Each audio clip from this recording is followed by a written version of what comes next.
Welcome to our YouTube channel. दोस्तों आज हम इस वीडियो में डिस्कस करेंगे relating to FAQs of GSTR four annual return. Generally जो GSTR फॉर एनुअल रिटर्न है पोर्टल पे अवेलेबल हो गया है फाइल करने के लिए फॉर फाइनेंशियल ईयर 2018-19 के लिए। तो इसके रिलेटेड कुछ टैक्स पेयर्स को या फिर रजिस्टर्ड पर्सनस को कुछ क्वेरीज अराइज हो सकती है। इसके रिलेटेड कुछ FAQs पोर्टल पे अवेलेबल है, तो उन सारे FAQs को आज हम वन बाय वन डिस्कस करने वाले हैं। आप इस वीडियो को एंड तक देखिएगा ताकि आपको सारे FAQs के बारे में इनफ इन्फॉर्मेशन हो, ताकि जो भी प्रॉब्लम आप फेस करें while filing the form GSTR4 ताकि आप उसको डील कर पाएँ। तो चलिए स्टार्ट करते हैं। पर इससे पहले अगर आप हमारे चैनल पर नए हैं तो इसको सब्सक्राइब कर दें ताकि ऐसे ही लेटेस्ट वीडियो आपको रेगुलर मिलती रहे, और आपको वीडियो पसंद आए तो इसको लाइक करना ना भूलिएगा। तो चलिए स्टार्ट करते हैं FAQs। दोस्तों सबसे पहला FAQs तो है कि GSTR4 एनुअल रिटर्न है क्या। दोस्तों जो भी GSTR4 एनुअल रिटर्न है वो जनरली एक ईयरली रिटर्न है जो भी कंपोजिट टैक्स पेयर को फाइल करना होता है during the financial year. Suppose for financial year 2018 financial year 1920 the due date is 30th April 2020 and you have to file that annual return after 1 month of the ending of the financial year. The tax payers are required to furnish the details regarding the summary of outward supplies. Tax payer को कौन कौन सी information इसमें furnish करनी रहती है, तो tax payer को outward supplies की इन्फॉर्मेशन है, टैक्स पेएबल देयरों कितना था उसके ऊपर वो आपको इन्फॉर्मेशन मेंशन करनी रहेगी, और जो भी आपको इनवर्ड सप्लाईज होगी जिसके ऊपर रिवर्स चार्ज एप्लीकेबल होगा तो वो सारी इन्फॉर्मेशन भी GSTR4 एनुअल रिटर्न के अंदर आपको मेंशन करनी रहेगी। Now the next question is who needs to file form GSTR4 annual return. GSTR4 annual return किस किस को फाइल करना जरूरी है, तो GSTR4 एनुअल रिटर्न उसको फाइल करना जरूरी है जिसने ऑप्टेड फॉर कंपोजिशन स्कीम, जिसने कंपोजिशन स्कीम के अंदर ऑप्ट करके रखा है और उसने कभी भी ऑप्ट आउट नहीं किया उसके अंदर से। सेकंड, जिसने कंपोजिशन स्कीम के अंदर ऑप्ट आउट किया है फाइनेंशियल ईयर स्टार्ट होने से पहले उसने कंपोजिशन स्कीम ऑप्ट आउट कर लिए तो उसको फाइल करना जरूरी है। And third, who have opted in for composition but subsequently opted out any time during the year। तो जिसने कंपोजिशन इसकी ऑप्ट कर ली है पर भले ही उसने ऑप्ट आउट कर लिया हो रेगुलर स्कीम के अंदर, उसने रजिस्ट्रेशन ले लिया हो, पर फिर भी इसको एनुअल रिटर्न फाइल करना जरूरी है। तो ये दोस्तों ये तीन चीज़ें थी। तो जिसने भी कंपोजिशन स्कीम के अंदर रजिस्ट्रेशन लिया हुआ है, जिसने भी इसको भले ही ऑप्ट आउट कर लिया फिर भी एनुअल रिटर्न फाइल करना जरूरी है, और जिसने फाइनेंशियल ईयर स्टार्ट होने से पहले कंपोजिशन में लिया है तो उसको तो फाइल करना ही है।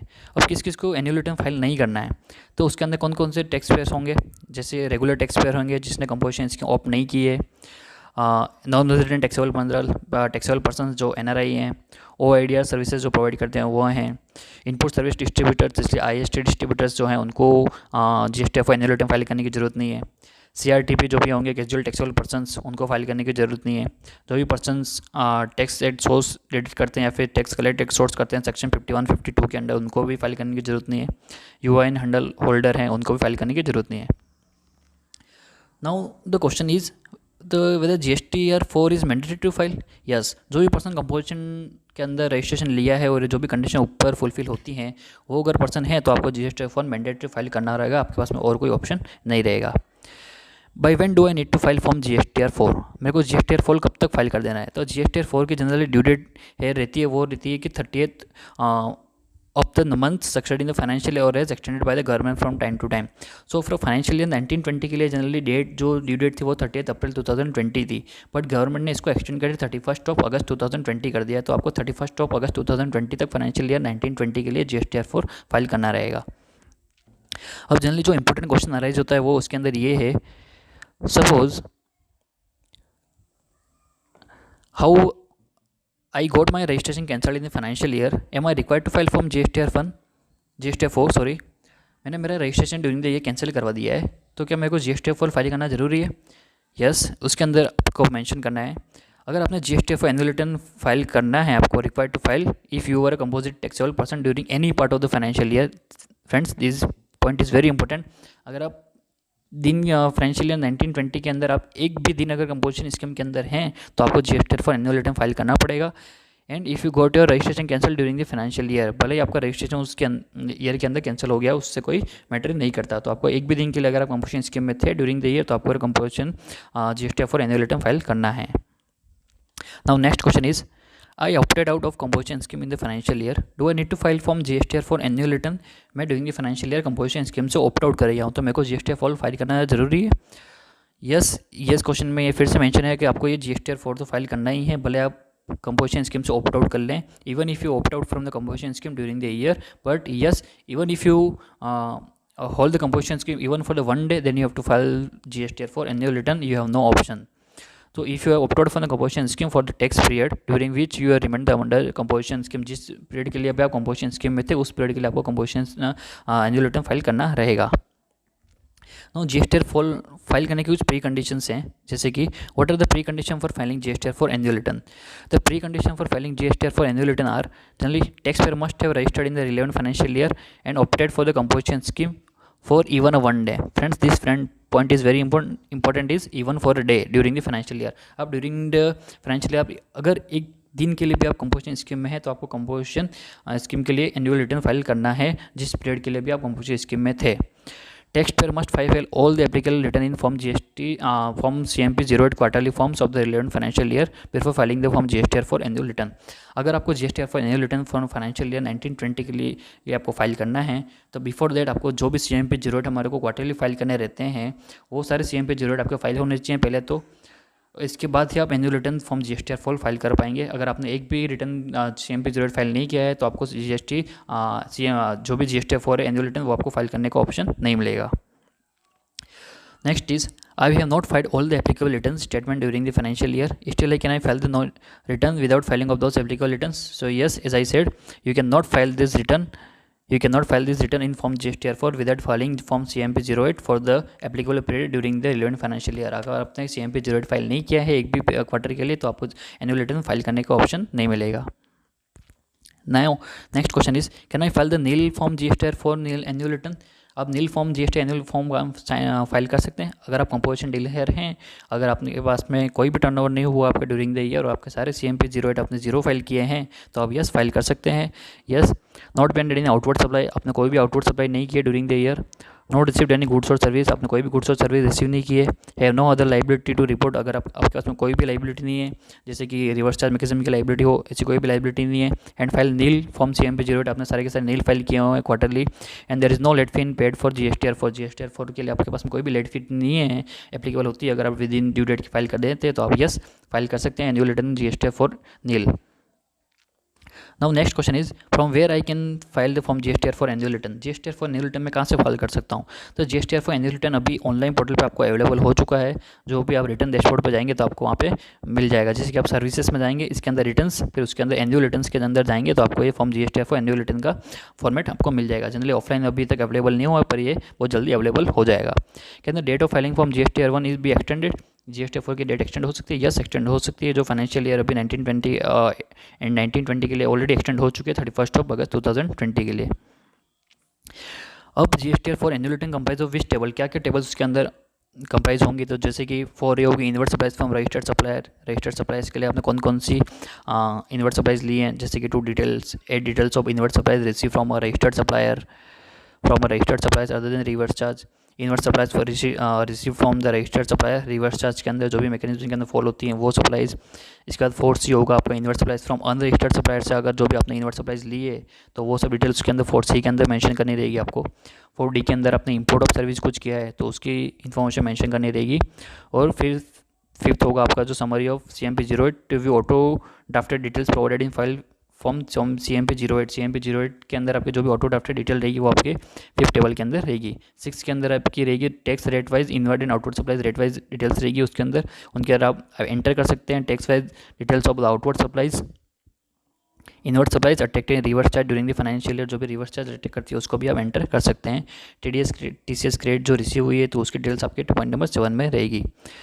The entries in table 4 A, B, C and D will net of the credit debit notes in advances. जो भी आपके नेट जो table 4B A B C D के अंदर जो भी आपकी इन्फॉर्मेशन रहेगी वो सब net of debit and credit notes and advances जो भी रहेंगे उसकी नेट इन्फॉर्मेशन होगी उसके अंदर.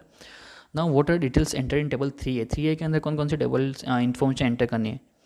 तो tax payer need to enter the previous year aggregate turnover. जो भी प्रीवियस ईयर के अंदर आपका एग्रीगेट टर्नओवर होगा तो उसको आपको मेंशन करनी है. अगर आपने ड्यूरिंग द ईयर अपना रजिस्ट्रेशन लिया था फाइनेंशियल ईयर 1920 के लिए और प्रीवियस ईयर कुछ भी नहीं है तो आप ऑफकोर्स उसको जीरो मेंशन करना रहेगा. Now next question is which tables in form GSTR 4 has auto populate data from file form CMP08 CMP08 हमने ऑफकोर्स फाइल कर दिए होंगे क्वार्टरली, तो उसके अंदर से कौन कौन सी ऑटो ड्राफ्टेड इन्फॉर्मेशन हमारे को मिल जाएगी। तो उसके अंदर आपको टेबल 5 के अंदर summary of sale versus liability आपको अवेलेबल रहेगी फॉर्म GSTR 4 एनुअल रिटर्न के अंदर, जो कि डेटा आपका ऑटो पॉपुलेटेड रहेगा as per form CMP08 which are not editable रहेगा, आपको इसको एडिट नहीं कर पाएंगे। And next question is the amount in text field auto populated based on the values entered in text table value fields। जो भी amounts आपका रहेगा टेक्स्ट फील्ड्स के अंदर वो ऑटो पॉपुलेट रहेगा, तो आप उसको एंटर कर सकते हैं। The amount of tax fields are auto populate based on the values entered in taxable values field respectively. जो भी आपने टेक्सेबल फील्ड्स के अंदर जो भी वैल्यू डाली होगी उसके अंदर से वो ऑटो पॉपुलेट रहेगा।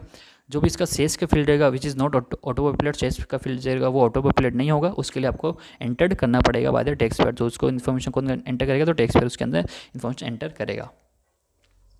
Now the next question is how values are populated in table 7 amount of TDS and TCS credit receive. तो TCS और TCS क्रेडिट की रिसीव जो भी रहेगी तो वो आपको कैसे ऑटो पॉपुलेट होगी, तो वो भी जो भी रिटर्न आपने फाइल किए होंगे एज पर सेक्शन 51-52 के अंदर TDS TCS क्रेडिट किए सामने वाले पर्सन ने, तो उसके रिलेटेड आपकी इन्फॉर्मेशन जो भी होगी वो ऑटो पॉपुलेट हो जाएगी based on the amount which is accepted to the electronic cash ledger during the financial year. जो भी एक्सेप्ट हुई होगी वो सारी डिटेल्स आपकी ऑटो पॉपुलेट रहेगी। Now next question is how to add outward supplies details in table 6 tax set wide details of the outward supplies inward supplies attracting reverse charge during the year, net of advances, credit notes and any of the other adjustment due to amendments etc. Now the details of outward supplies need to be entered manually by the taxpayers. The system will not auto draft these details. However, the details of the inward supplies from table A, B and C of table 4 will be auto drafted only after the taxpayer had clicked on the process to file button। जब आप process to file button पर click करेंगे तभी आपकी table 4A, B, C की details आपकी auto draft होगी। Before that balance will be displayed eight 0। इससे पहले आपका जो भी बैलेंस होगा वो डिस्प्ले 0 होगा। Now can I download summary of form GSTR 4 annual return. Yes, आप समरी उसको डाउनलोड कर सकते हैं फॉर्म फाइल करने के बाद में। जैसे ही फॉर्म सर्विसेज में जाएंगे रिटर्न एनुअल रिटर्न, इसके अंदर फॉर्म GSTR 4 प्रिपेयर ऑनलाइन के अंदर जाएंगे आप, इसके बाद में download GSTR 4 summary PDF download excel button आपके पास में ऑप्शन वहाँ पे अवेलेबल होगा, तो आप डाउनलोड कर सकते हैं। Now next question is there any late fees in case of delayed filing of form GSTR 4 delayed file करेंगे तो उसके ऊपर कुछ लेट फीस रहेगी। Yes, there is a late fee of filing form GSTR 4 beyond the due date के बाद में आप रिटर्न फाइल करते हैं तो आपको लेट फीस रहेगी of course 200 rupees per day. Can I file form GSTR 4 return without paying late fees. आप return GSTR 4 without late fees file कर सकते हैं। No, you can file form GSTR 4 without late fees. GSTR 4 आप without late fees file किए बिना आप late file नहीं कर सकते हैं। Same is filled after the specified date. How can I discharge my tax interest and late fees liability. लो भी टैक्स इंटरेस्ट और लेट फीस की लाइबिलिटी आप कैसे डिस्चार्ज करेंगे, जैसे आप GSTR 3B के अंदर करते हैं cash ledger electronic cash laser के थ्रू कर सकते हैं। हाउ कैन आई मैं ऑफसेट माई लाइबिलिटीज। तो आप आपकी लाइबिलिटीज को कैसे ऑफसेट करेंगे, तो जो भी आप पेमेंट करेंगे इलेक्ट्रॉनिक कैश लेजर के अंदर आपको वो रिफ्लेक्ट हो जाएगा, फिर इलेक्ट्रॉनिक कैश लेजर थ्रू आप उसको ऑफसेट कर पाएंगे। I am getting a warning message that records are under processing और process with error while filing from GSTR 4, what do I do. तो जो भी आपको ऐसी एरर जब भी आपको रिफ्लेक्ट होती है पोर्टल के ऊपर, तो आप पहले उसको डेटा को थोड़ी देर वेट करें, डेटा को प्रोसेस हमने डेटा प्रोसेस होती है अपने आप आपका GSTR 4 अपने आप जनरेट हो जाएगा and take action on those record. फिर जो भी डेटा होगा उसके ऊपर आप एक्शन ले सकते हैं। Now what do I need to do if available cash balance in electronic cash ledger is less than the amount required to offset the liabilities। अगर आपके पास में लेस देन कैश बैलेंस है तो ऑफकोर्स आपको पेमेंट करना होगा from creating a challan, and जो भी बैलेंस आपका इलेक्ट्रॉनिक कैश लेजर के अंदर अवेलेबल होगा उसी बैलेंस से आप लाइबिलिटीज को ऑफसेट कर पाएंगे। When file GSTR 4 button gets enable. GSTR 4 button file enable button कब इनेबल हुआ, तो जब भी आपका एडिशनल कैश रिक्वायर्ड नहीं होगी लेट फीस फाइल करने के लिए नहीं, या फिर कोई भी declaration check box and have selected authorise signature details from drop list आपने सेलेक्ट कर लिया होगा तो इसके बाद अवेलेबल हो जाएगा। जैसे GSTR 3B में आप रेगुलर फाइल करते हैं वैसे ही ऑप्शन इसमें भी रहेगा। Is there offline tool for filing GSTR 4 annual return. हाँ, GSTR 4 एनुअल रिटर्न के लिए भी ऑफलाइन टूल अवेलेबल होगा, पर अभी वो अवेलेबल नहीं हुआ है। I am sure it will be available soon. What are the modes of signing from GSTR 4? Yes, of course, DSC or EVC. These are two mediums that is be available before us to file the GSTR 4 annual return. Can I preview from GSTR 4? Yes, आप जो भी return file करते हैं GST के अंदर आप उसको preview कर सकते हैं, तो आपको GSTR 4 को भी आप प्रीव्यू कर पाएंगे इन PDF और excel form. Can I revise from GSTR 4 annual return? Yes, this friend is very important कि आप GSTR 4 को रिवाइज कर पाएंगे। No friends, you can not revise the form GSTR 4 after filing। एक बार GSTR 4 file हो गया, आपने जो भी इन्फॉर्मेशन उसके अंदर मेंशन की वो आपके फाइनल इन्फॉर्मेशन रहेगी, आप उसको रिवाइज नहीं कर पाएंगे। Next is what happens after form GSTR4 is filed. अब GSTR4 फाइल कर देंगे, इसके बाद क्या होगा, तो GSTR4 जैसे ही आप फाइल कर देंगे तो ARN जनरेट होगा, successful filing of the form.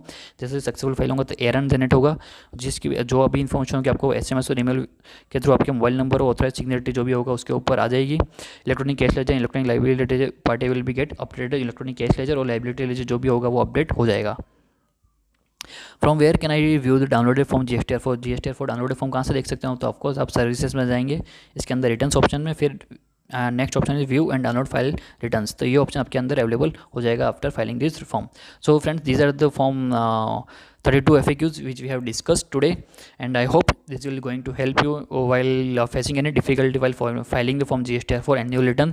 And in case you file any difficulty while filing the form, you can mention in the comment box, and I hope you will get this information